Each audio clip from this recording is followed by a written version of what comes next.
We're here with Jordan Lund, the Female Athlete of the Week, for her performance against Dos Pueblos and San Luis Obispo.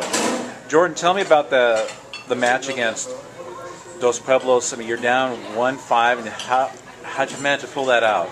Well, I was down 1-5, and I was kind of losing confidence, but my coach came on the court and talked me through. He said, just take your time, be patient, and I started to progressively get the games back, and I don't know, I just got kind of pumped inside, and it just motivated me to win the match.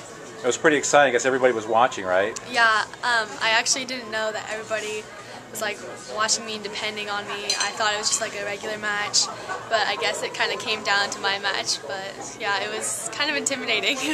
Well, what was it like? I mean, to know that you were the factor in beating Dos Pueblos.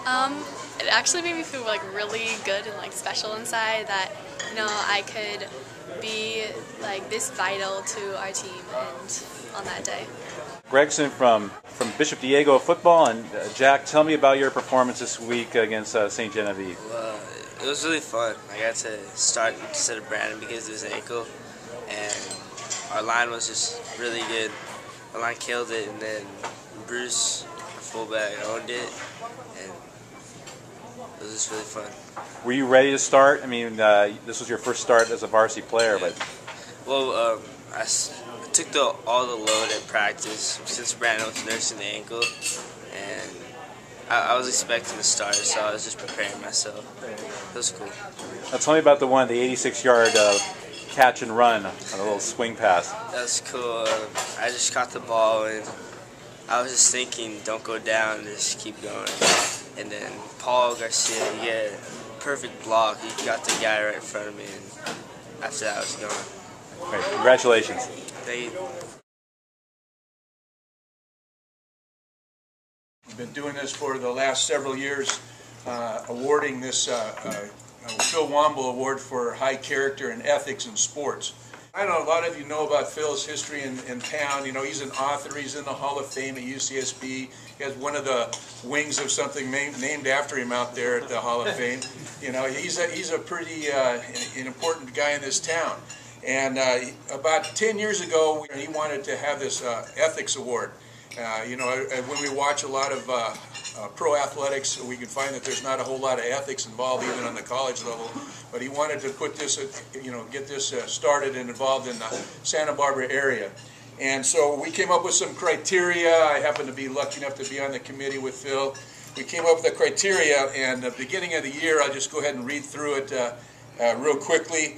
First of all, an athlete has to be a junior, and the reason for that is Phil wanted that person to be able to mentor the following year as a senior to someone else. It's a person that does does things right all the time without supervision.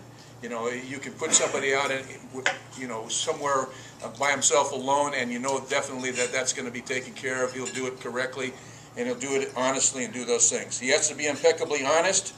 He complies with rules both on and off the field.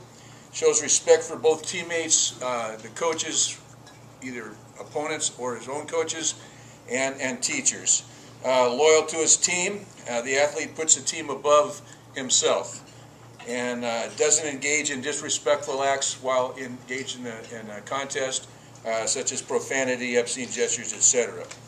Now, this is what the athlete has to do, and the athlete to start this year off is from Dos Pueblos.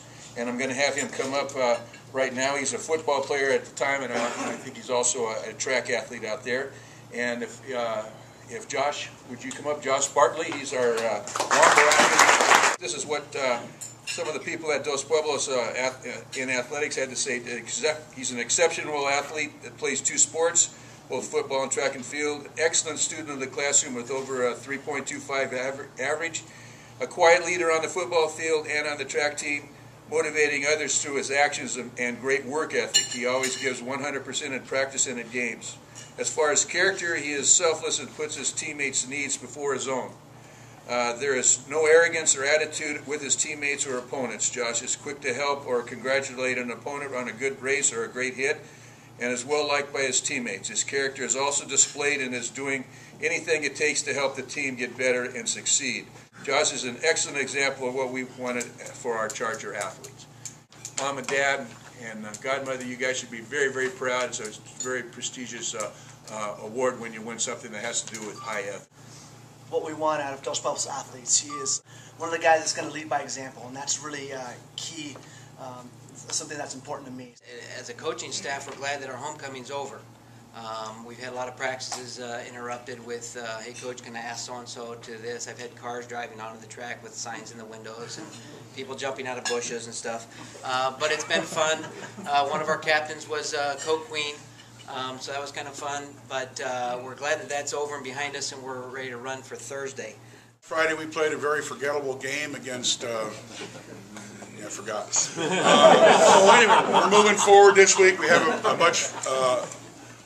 much more fun game to compete in. We played a local team, Jaime's group in Santa Barbara, which should be a good battle. I know over the years all the local games are big ones because you always remember those for the rest of your life.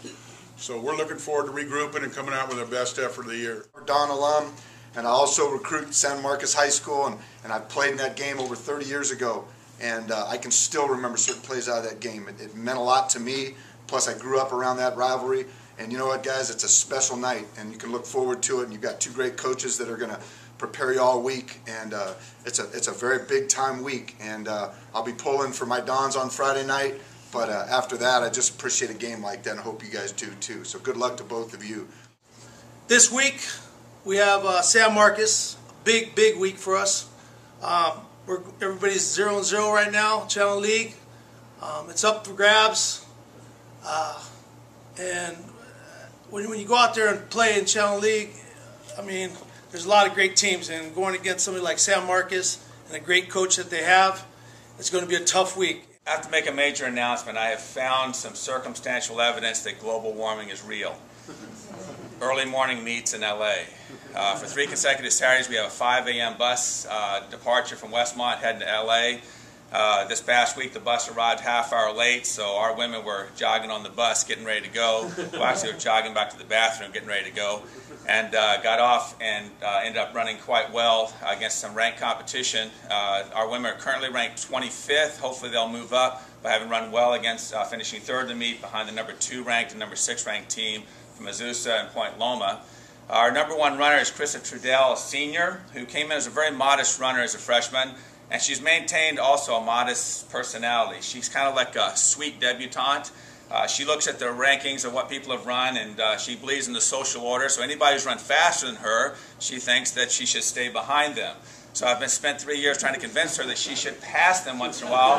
And all she has to do is say, "Excuse me," as she goes by, and it would be fine. So I'm in a major push to get Krista to run really closer to her potential and beat some people that she looks at as possibly being better than her, which is always the challenge when you're out there running, to move up and go after other people.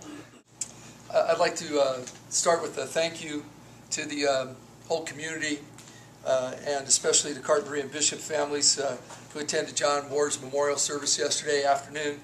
It was actually it was a great event, a lot of terrific people there, and it ended up being a great way to honor John and to memorialize him and his family. I think felt great about it, and I think everybody left there feeling very comforted, and certainly had to be impressed with the kind of person that John was. Anyway, it was a great event, and so I wanted to thank everybody publicly for turning out to that and for supporting his family. Secondly, pink. You got to think pink. It's, this month is Breast Cancer Awareness and month, and so you probably noticed that in pros. A lot of people wearing pink. We decided we'd be involved in that last week. We had so we had organized the theme of our game for pink and breast cancer awareness. We had a whole bunch of events planned at our football game. People turned out. We wanted to try to raise a little money, and again, just to raise awareness. We had a couple parents that were very involved in planning the whole activity and really came off well. And I wanted to thank them. That was Shane Craddock and Lorena Estrada, who spent a bunch of time and energy getting that whole thing together, and it ended up being a fun evening. Of course, cancer was on everybody's mind also with John Ward, but it turned out to be a good, fun thing.